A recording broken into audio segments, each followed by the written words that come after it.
I'm Gina Parker, 30 years old. I'd spent months grinding on freelance graphic design projects, skipping networking events to save $10,000 for my brother's wedding at Printworks Bistro in Greensboro, North Carolina. That money was my gift to him to make his day perfect. But when I got to the venue, a staff member handed me a paper badge that read, "Limited Access Guest." I stared at it, thinking it was a mistake. My brother leaned in, whispered, "That means you can't eat," and walked away. My parents standing nearby just scoffed like I was overreacting. My heart sank, but I wasn't going to beg. I walked straight to the gift table, grabbed my envelope with the $10,000 check, and said loud enough for the room to hear, "I don't think you'll be needing this anymore." The gasps hit like a wave. My brother ran after me, shouting, "Come back!"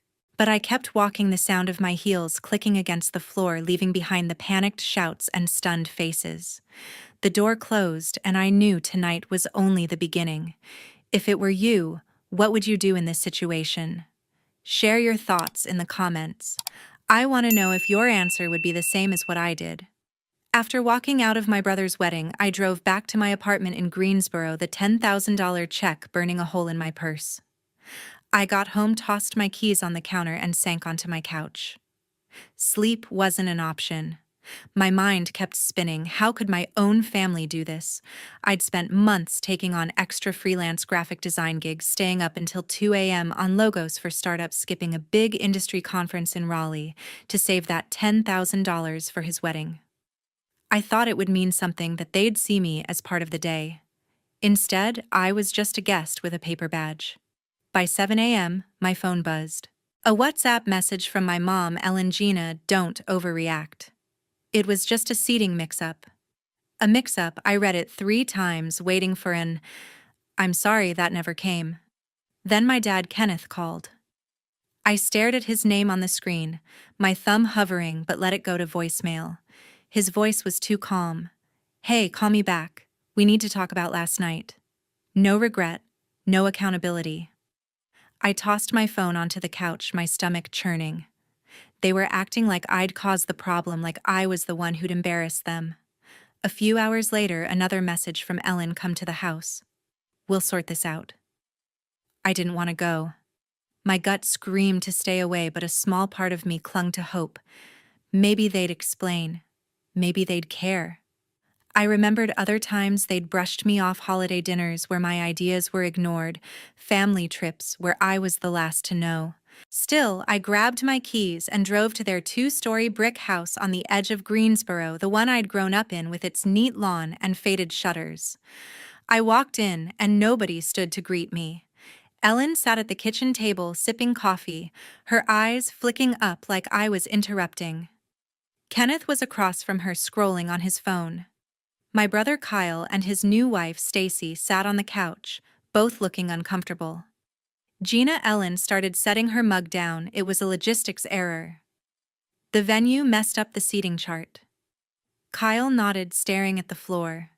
Stacy just picked at her nails, avoiding my gaze. I waited, hands in my pockets, for someone to say they felt bad, that they shouldn't have let me stand there with that ridiculous badge while they sat at the head table. Instead, Kenneth looked up and said, "The wedding was hectic. These things happen." My jaw clenched. Hectic? I'd wired $10,000 to the venue, Printworks Bistro. Doesn't just mess up for that kind of money. I leaned against the counter, crossing my arms. "So nobody's sorry." "You're fine with me being treated like a stranger at my own brother's wedding," Ellen sighed like I was exhausting her. "Gina, we needed the tables for close family and the bridal party. You know how it works." Close family. The words cut deeper than the badge. I wasn't close enough. Kyle finally spoke, his voice low. "Look, we still need that money for the honeymoon. Can you just put it back?"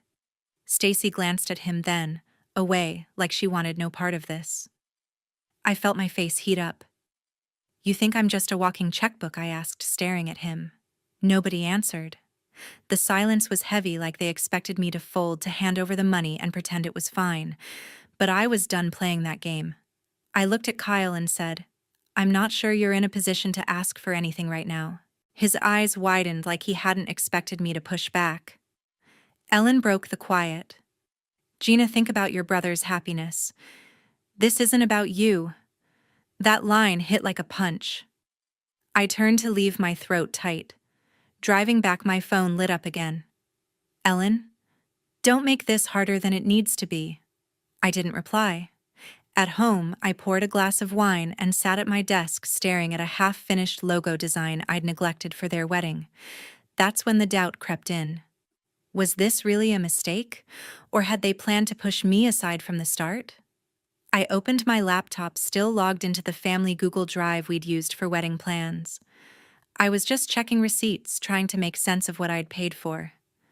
Then I saw an email notification, one I hadn't noticed before, from Ellen to Kyle, dated 3 days before the wedding. My finger hovered over the mouse. Something told me I wasn't going to like what I found. That night, I couldn't stop thinking about that email from Ellen to Kyle, sitting in the family Google Drive we'd used for wedding plans. My heart raced as I opened my laptop, the screen glowing in my dark apartment.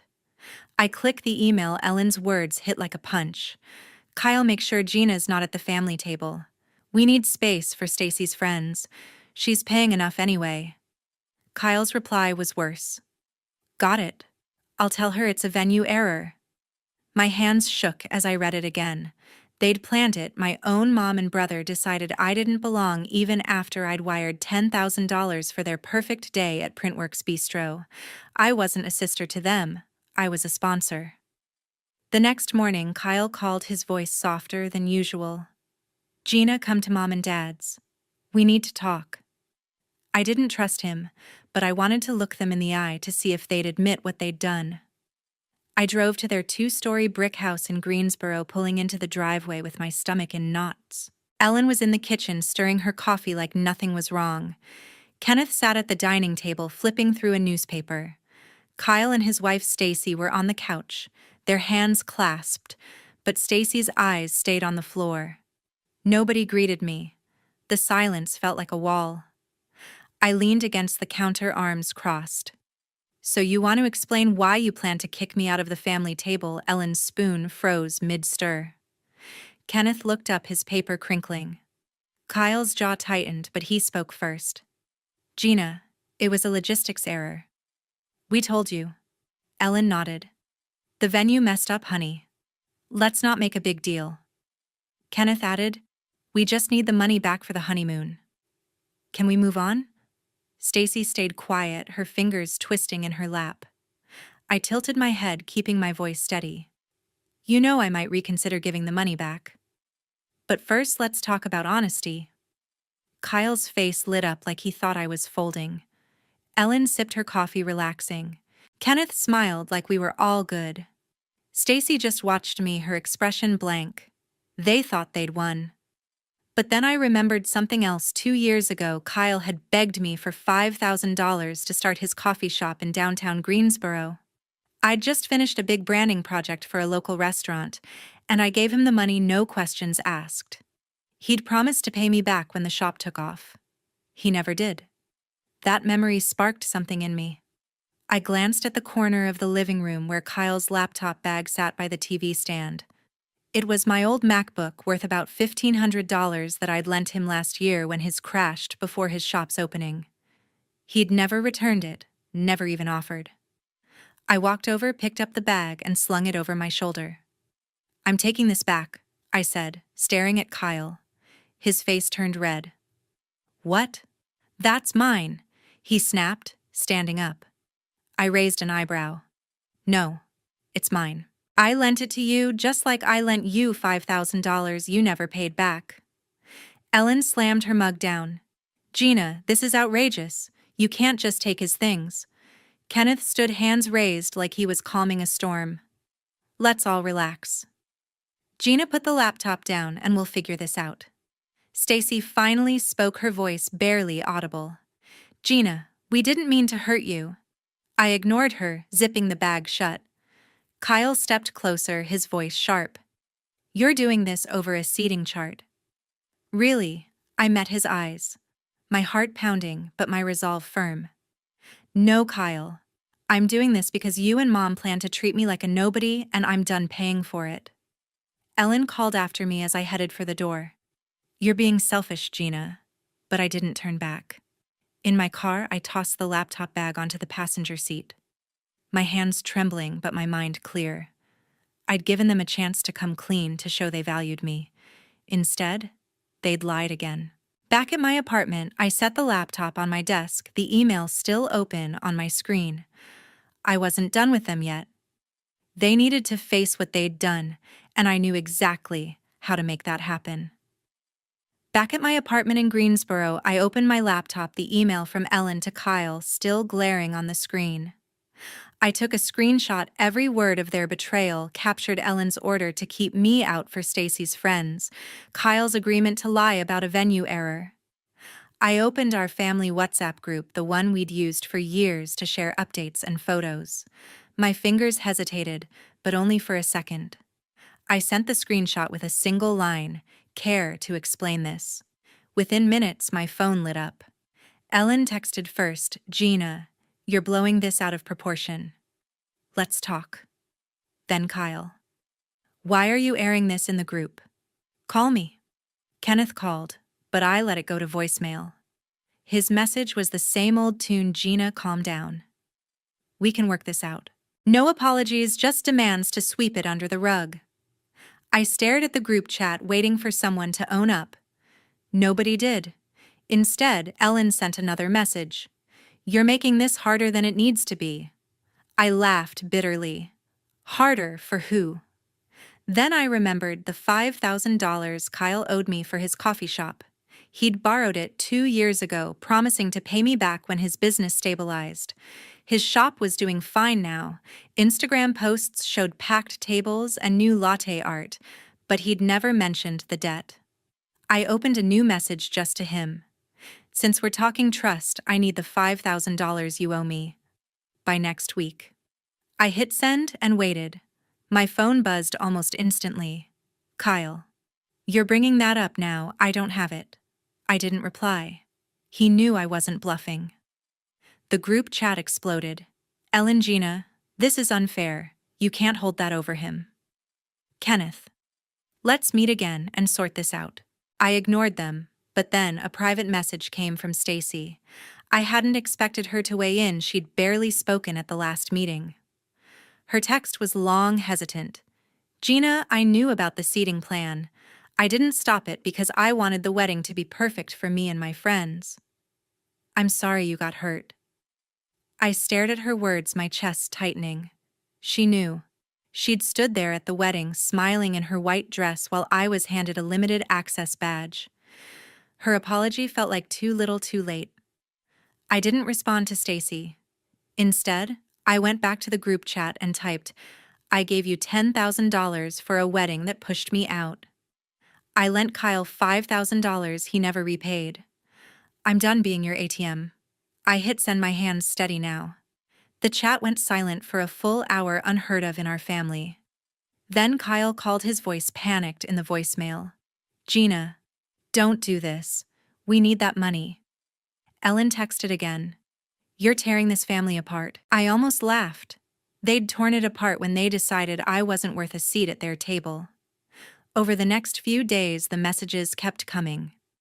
Kenneth tried a softer approach. "Gina, we're family. Let's fix this."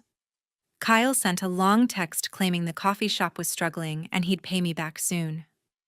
Ellen called twice, leaving voicemails about family unity. None of them said sorry. None of them acknowledged the email or what they'd done. It was all about the money, my money. Stacy sent another message begging me to meet her alone, saying she felt bad. But I wasn't falling for it. Her silence at the wedding spoke louder than her words now. I sat at my desk staring at the logo design I'd been neglecting for a client. My phone buzzed again, another group chat message from Ellen trying to guilt me. "Think about your brother's future."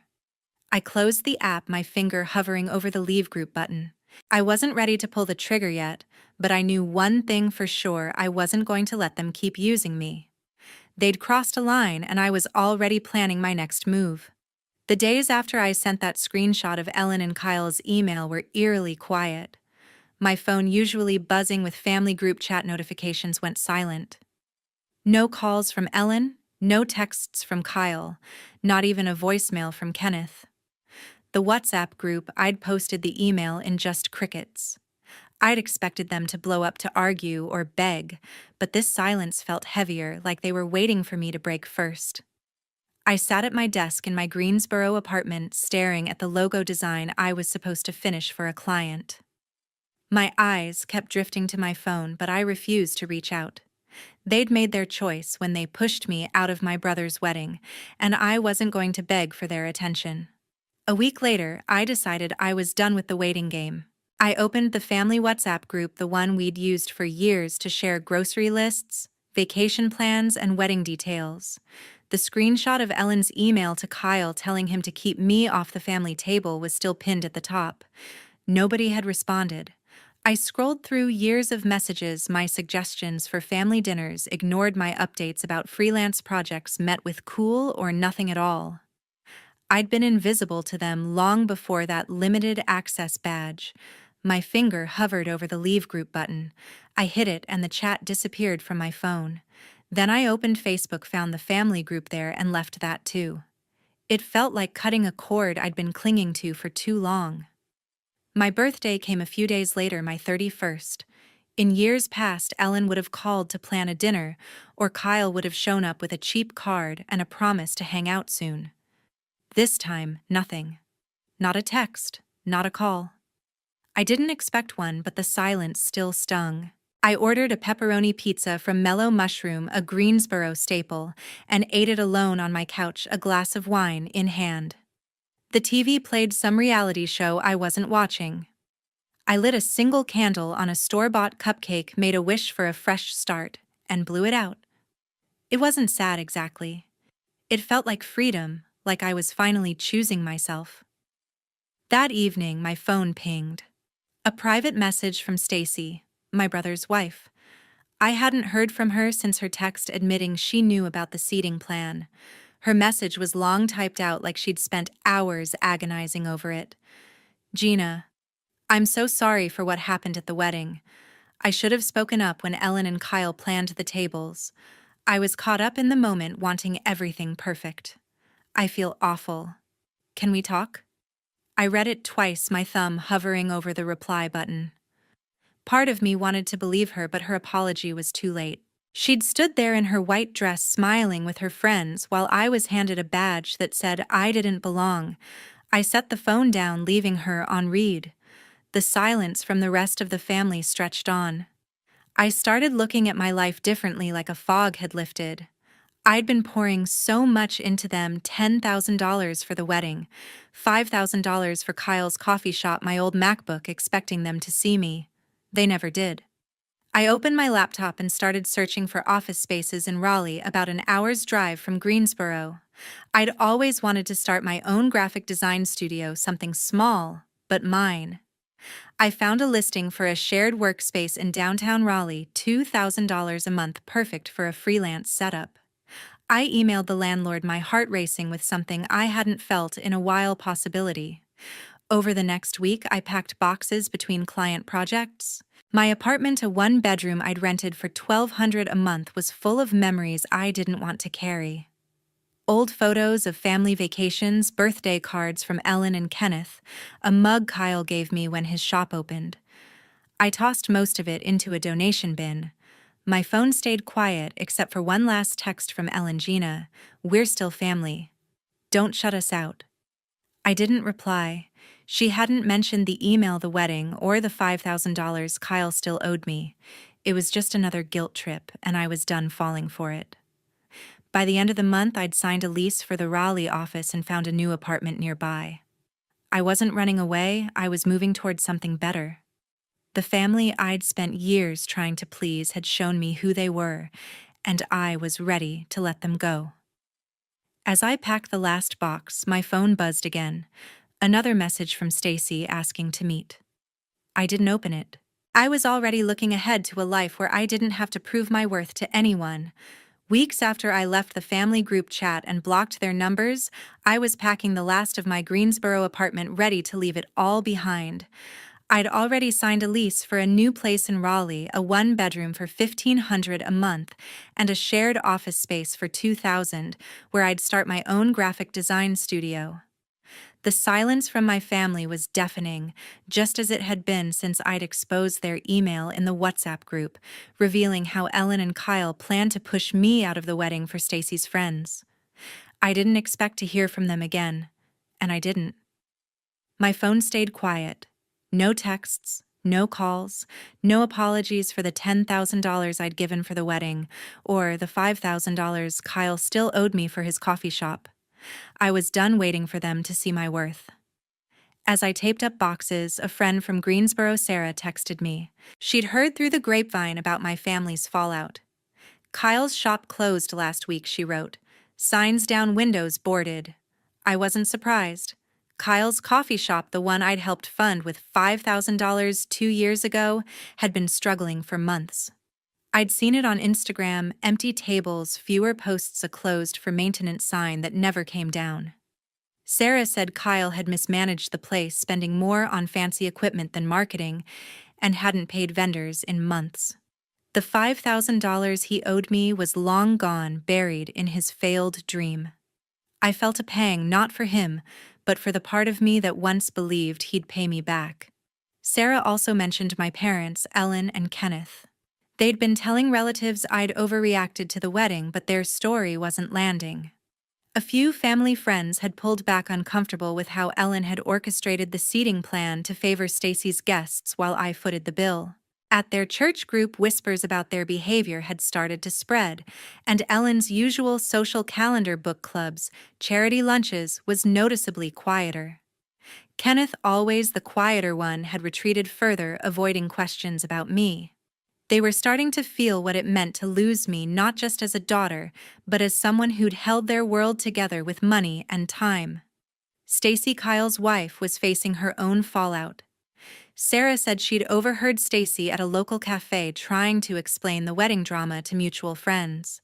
She admitted knowing about the plan to exclude me, but claimed she didn't think it was a big deal. Our friends weren't buying it. They'd known me for years, seen me pour everything into that wedding only to be handed a limited access badge. Stacy's attempts to smooth things over fell flat, and her marriage to Kyle was fraying under the stress of his failed business and the family rift. I didn't feel sorry for her. She'd made her choice when she stood silent at the altar, letting me take the hit. I loaded the last box into the moving truck, my MacBook, the one I'd taken back from Kyle, safely packed. I drove the hour to Raleigh, the city's skyline welcoming me like a fresh start. My new apartment was small but bright, with a view of downtown. The office space was even better, a corner spot with big windows perfect for Parker Designs, the studio I'd named after myself. I hired an assistant, a recent art school grad named Mia, and we set up 2 desks, a coffee maker, and a whiteboard for brainstorming. My first client was a Raleigh craft brewery needing a logo and packaging design. The work felt alive, like I was finally building something for me, not my family. Months later, I stood in my studio reviewing the brewery's finished logo on my screen. It was clean, bold, exactly what they'd wanted. Mia was already scheduling calls with new clients, a boutique, a tech startup. Parker Designs was small, but it was mine, built without a single dollar from anyone else. I'd heard more about my family through Sarah. Kyle was working odd jobs now, unable to restart his business, his credit shot from unpaid loans. Ellen and Kenneth were still in their Greensboro house, but their social circle had shrunk, their reputation dented by their own actions. Stacy had moved out temporarily, staying with a friend while she and Kyle figured things out. I didn't gloat. It wasn't about revenge. It was about justice, about their choices catching up to them. I thought about the years I'd spent trying to prove myself to them. The $10,000 for the wedding, the $5,000 for Kyle's shop, the MacBook I'd lent him. They'd taken it all, given me nothing but a badge that said I didn't belong. Ellen Parker.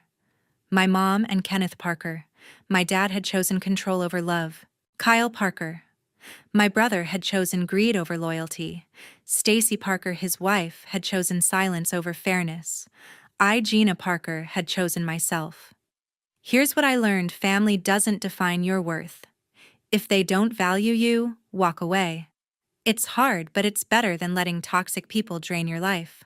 Don't let them hold you back like I almost did, pouring money and heart into people who saw me as a means to an end. Thanks for listening to my story. If it hit home, subscribe, like, and comment below. What would you do in my shoes? Let's talk about it.